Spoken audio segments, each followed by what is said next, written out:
करते हैं आज का लेक्चर। जैसे कि आपको सामने नजर आ रहा होगा, आज हम डिस्कस करेंगे exceptions to law of demand.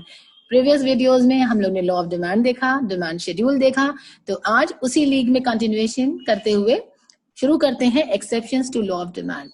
तो exceptions to law of demand पे हम जाएं उससे पहले एक बार लॉ ऑफ डिमांड को ब्रश अप कर लेते हैं। लॉ ऑफ डिमांड जैसे आपको मालूम है क्या कहती है कि जब प्राइस ऊपर जाता है क्वांटिटी डिमांडेड गोज डाउन, ठीक है, and when price goes down quantity demanded goes up. तो ये जो रिलेशनशिप है ये कहा जाता है inverse relationship between price and quantity demanded. Inverse relationship होता है when price goes up quantity goes down, यानी एक वेरिएबल अप होती है तो दूसरी डाउन होती है। तो ये तो बात हो गई लॉ ऑफ डिमांड की। अब हमें समझ में आ गया है कि जब प्राइस अप होगा और क्वांटिटी डाउन होगी, तो ये तो है लॉ ऑफ डिमांड। अब इसका एक्सेप्शन क्या होगा? एक्सेप्शन ये होगा कि जब दोनों वेरिएबल्स यानी क्वांटिटी और प्राइस एक ही डायरेक्शन में मूव करेंगे, यानी या दोनों अपवर्ड ट्रेंड फॉलो करेंगे या डाउनवर्ड ट्रेंड फॉलो करेंगे, यानी anything which goes against the law of demand is known as exception to law of demand. यानी जो इस नियम का पालन नहीं करता है, इस मांग के सिद्धांत के नियम को लागू नहीं करता है, वहां पर इसे एक्सेप्शन कह दिया जाता है। तो चलिए जल्दी से देखते हैं एक्सेप्शन है क्या क्या। एक्सेप्शंस की बात की जाए तो एक्सेप्शंस में आपको दिख रहा है वेबलिन गुड्स, जिसे आर्टिकल्स ऑफ डिस्टिंक्शन भी कहा जाता है। फिर आ रहा है inferior goods, then ignorance of consumers, then abnormal circumstances and गिवन गुड्स। ये सारे मेन एक्सेप्शंस हैं, ये हेडिंग्स हैं जिनको एक एक करके हम टेकअप करेंगे और आपको बताएंगे कि हर फैक्टर किस तरीके से exception of law of demand के अंदर कंसिडर किया जाता है। So first have a look at the demand curve. जो नॉर्मली डिमांड कर्व हम बनाते हैं वो डाउनवर्ड स्लोपिंग होता है, यानी उसमें हम देखते हैं कि एक क्वांटिटी बढ़ रही है, यानी प्राइस के बढ़ने से जो क्वांटिटी डिमांडेड है वो घट रही है। लेकिन if you have a look at this diagram, आपके सामने एक डायग्राम है, आप उसको देखिए तो इसमें क्या दिख रहा है? प्राइस P है, क्वांटिटी Q है। जब प्राइस P1 हुआ क्वांटिटी Q1 हुई, यानी यहाँ पे रिलेशनशिप जो है वो दोनों एक ही डायरेक्शन में मूव करें। तो this is a positive relationship. This is actually exception to law of demand, यानी डिमांड का एक्सेप्शन जो है वो यही पर है। अब शुरू करते हैं पहले टॉपिक के साथ, जो है वेबलिन गुड्स। वेबलिन गुड्स को लग्जरी गुड्स भी कहा जाता है। ये ऐसे गुड्स होते हैं जिनकी डिमांड होती है, इंक्रीज करती है with the increase in price. The demand for a good increases as the price increases. अब ये गुड्स होते क्या हैं? ये गुड्स वो होते हैं जो लग्जरीज होते हैं, जो स्टेटस सिंबल होते हैं। इनकी वैल्यू तभी है जब ये महंगे हैं। एग्जाम्पल हो गया डायमंड हो गया, कार्स हो गई। तो ये वो यही वेबलिन गुड्स हैं, यानी ये ऐसी लग्जरीज हैं which are considered as status symbol. इसे कॉन्स्पिशियस कंजम्पशन भी कहा जाता है। ये टर्म आप अक्सर सुन रहे होंगे, कॉन्स्पिशियस कंजम्पशन। यानी conspicuous consumption is the expenditure incurred on luxuries, यानी वो खर्चा, वो पैसा जो लग्जरीज पे स्पेंड किया जाए which add value to your status, जो आपके स्टेटस को एक वैल्यू दे देता है। तो ये तो बात हो गई वेबलिन गुड्स की। अब नेक्स्ट देखते हैं। नेक्स्ट आता है इंफीरियर गुड्स।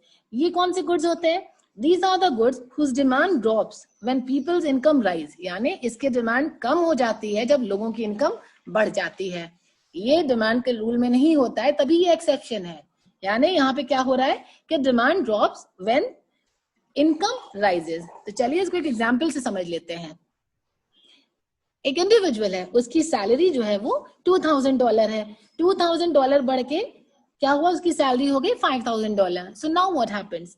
जो $2000 जब उसकी सैलरी थी तो उसके पास कोई ऑप्शन नहीं था, तो ही ऑप्टेड फॉर अ बाइसिकल। तो वो उसके लिए भाई उसके लिए जरूरत थी, वो उसी में वही अफोर्ड कर सकता था, तो वो होगी, उसने अफोर्ड किया बाइसिकल। But what happens? जब इनकम बढ़ी, ठीक है, जब उसकी इनकम बढ़ी तो उसने क्या किया? उसने उसको कंटिन्यू ना करते हुए उसने कार को परचेज कर लिया। तो कार उसके लिए नॉर्मल गुड हो गई और इंफीरियर गुड हो गई बाइसिकल। तो ये कंसेप्ट है इंफीरियर गुड्स का, जहां पर ये बताया गया है कि demand drops with when people's income increases, यानी जब इनकम कम थी तब उसने बाइसिकल अफोर्ड की, लेकिन जब कोई ऑप्शन नहीं था, उसकी इनकम इतने ही अलाउ करी थी, अब क्या हुआ? उसकी इनकम बढ़ गई, so he opted for a better one. अब आते हैं इग्नोरेंस ऑफ कंज्यूमर्स के बारे में। इग्नोरेंस ऑफ कंज्यूमर्स का मतलब होता है कि दैट कंज्यूमर्स, इसमें बताया गया, आर नॉट रैशनल बायर्स, मतलब वो बिल्कुल सोच समझ के नहीं खरीदते हैं। दे गो बाय द प्राइस। एक बहुत ही कह सकते हैं मेंटालिटी है, एक साइकोलॉजिकल पर्सपेक्टिव है कि we consider the expensive things the better ones. हमारी समझ में आता है कि जो चीज महंगी है वो बेहतर है। दाम कम हो जाते तो we start considering them at a cheaper one, कि नहीं इसकी प्राइस कम हो गया तो ये उतना बेहतर नहीं होगा. तो this is actually ignorance of consumers. इसमें बताया है कि that most consumers are not rational buyers. The trial and error process of shopping usually involving repeated visits to the store. यहाँ पे क्या होता है कि आप लगातार एक जगह पे जा रहे हैं, आपको वो चीज पसंद आ रही है. आप कई बार ऐसा भी होता है कि you start visiting to a place an number of times और वहीं पे आपको कोई चीज पसंद आ जाती है, विदाउट कंसिडरिंग इट्स प्राइस और इट्स वर्थ आप उसमें इन्वेस्ट कर देते हैं. This is actually ignorance. यहाँ पे हम बिना सोचे समझे we purchase an expensive thing considering it as an status symbol and, और स्टेटस सिंबल ना भी समझे ये कंसिडर करते हैं कि ये जो है ये बेहतर होगा क्योंकि इसका प्राइस ज्यादा है. अब आते हैं अबनॉर्मल सर्कमस्टांसेस. अबनॉर्मल सर्कमस्टांसेस या इमरजेंसीज भी कहा जा सकता है. Emergencies such as war, natural calamity, flood, drought, earthquake etcetera. ऐसी सिचुएशन में क्या होता है कि law of demand becomes ineffective in such situations. अब इससे जब कैलामिटीज या इस तरह की सिचुएशंस आती हैं तो लॉ ऑफ डिमांड में क्या होता है, लॉ ऑफ डिमांड जो होती है वो एप्लीकेबल नहीं होती है.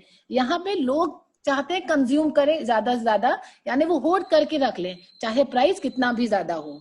ठीक है.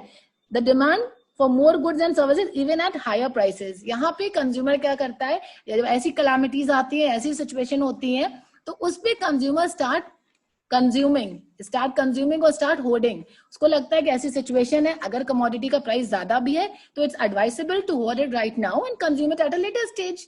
तो अभी उसको परचेज कर लेता है. तो यहाँ पर हम इसका इंतजार नहीं करते कि प्राइस कम हो, क्योंकि they were aware known to this fact कि अब प्राइस हो सकता है इससे भी ज्यादा बढ़ जाए या हो सकता है ये कमोडिटी आउट ऑफ स्टॉक हो जाए. तो इमरजेंसीज में, ऐसी कैलामिटीज में सिचुएशन जो है वो चेंज हो जाती है. और कैलामिटीज कुछ भी हो सकती हैं, flood, drought, earthquake, anything.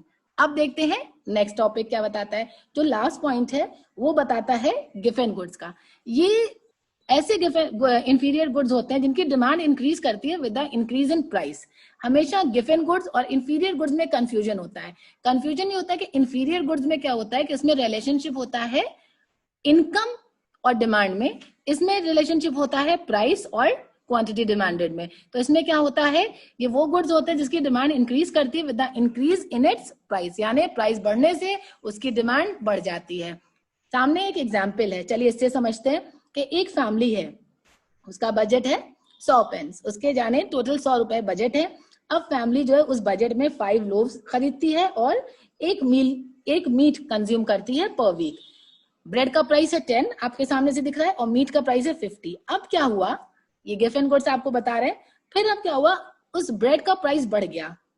Price बढ़ने से लॉ ऑफ डिमांड जो होती है वो क्या कहती है, प्राइस बढ़ती है तो उसकी मांग यानी क्वांटिटी डिमांडेड घटती है. लेकिन व्हाट हैपेंड, यहाँ पे प्राइस बढ़ने से उसकी डिमांड भी बढ़ गई. लोग 6 यूनिट्स कंज्यूम करने लगे और मीट कंज्यूम नहीं किया, यानी पहले 5 लोव्स थे, अब 6 लोव्स कंज्यूम होने लगे. तो this is actually what happens in given goods. Given goods आप पढ़ेंगे तो आपको बाजरा या व्हीट, ये एग्जाम्पल बहुत कॉमनली मिलेंगे. तो यहाँ पर उसमें भी यही मतलब है कि जब प्राइस बढ़ जाता है तो उसकी डिमांड भी बढ़ जाती है. हमें लगता है कि अभी हम ये कंज्यूम कर रहे हैं तो उसकी क्वालिटी खराब है, प्राइस थोड़ा सा 10 से 15 रुपए हुआ तो वी स्टार्ट कंसिडरिंग कि ये अब बेहतर क्वालिटी का होगा. तो ये है कुछ एक्सेप्शन, ये exceptions to law of demand है, यानी ये वो सारे तत्व, वो सारे फैक्टर्स हैं जो लॉ ऑफ डिमांड यानी मांग के नियम के विपरीत काम करते हैं. मांग का नियम क्या कहता है कि प्राइस बढ़ेगा तो क्वांटिटी घटेगी, यानी दो वेरिएबल्स जो है वो विपरीत यानी ऑपोजिट डायरेक्शंस में काम करेंगे. लेकिन एक्सेप्शंस क्या कहते हैं, एक्सेप्शंस ये कहते हैं कि दोनों जो है वो एक ही डायरेक्शन में काम करेंगे, या तो बढ़ेंगे या तो घटेंगे. तो जहां पर इनवर्स रिलेशनशिप नहीं होता है वहां पर exceptions to law of demand applicable होता है, और या उन सारे फैक्टर्स को exceptions to law of demand कहा जाता है. आई होप आज इस लेक्चर में आपको exceptions to law of demand का कंसेप्ट क्लियर हुआ होगा. इंफीरियर गुड्स और गिवन goods are not at all confusing, बस you just need to understand the minute difference. दोनों के बीच में जो छोटा सा अंतर है वो बस आपको समझना है. तो उम्मीद है आज के इस वीडियो में आपको वो डिफरेंस भी समझ में आएगा और सारे डाउट्स क्लियर होंगे. In case of any query आप चैट बॉक्स में, नीचे कमेंट बॉक्स में हमें लिख सकते हैं, तो हम आपको उसका रिवर्ट करेंगे, आपको बताएंगे.